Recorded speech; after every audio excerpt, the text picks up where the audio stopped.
كلمة الجيش لها وقع خاص في ذاكرة الشعب الجزائري.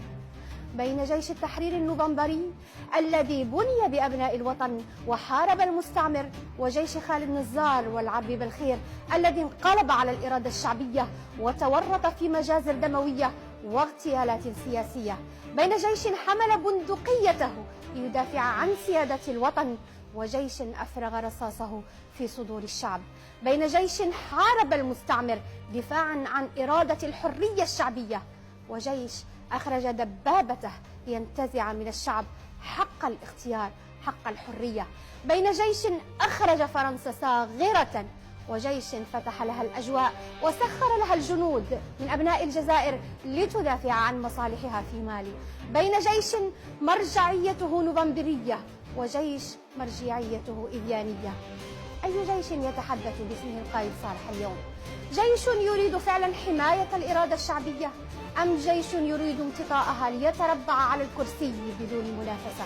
جيش يريد تحقيق التغيير المنشود من خلال الشرعية الدستورية، أم جيش يستغل الدستور لتصفية حساباته مع خصومه الحكم؟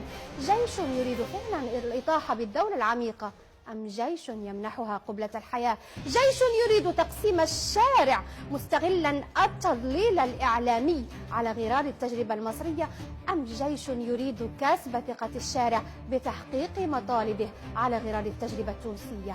جيش قراراته وطنية، أم جيش يتحرك بإملاءات خارجية؟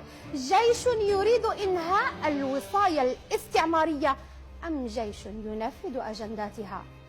تحكي الجدات أنه في يوم من الأيام كان الجندي إذا مر بحي تعالت الزغاريت ورمت الصبايا الياسمين تحت أقدامه، وقبل الشيوخ رأسه، وتسابق الأطفال على الارتماء في حضنه، لأنه جندي في جيش التحرير، جندي في جيش دافع عن الجزائر أرضا وشعبا. فهل في جيشنا اليوم عقلاء يحبون الجزائر كما أحب هذاك الجندي لنحبهم كما أحبه الأجداد جندي الأمس؟ بربكم ألا تقشعر أرواحكم وليس فقط أبدانكم من رؤية شعب يتنفس حب الجزائر لتكون له سند لا عدل؟ بربكم.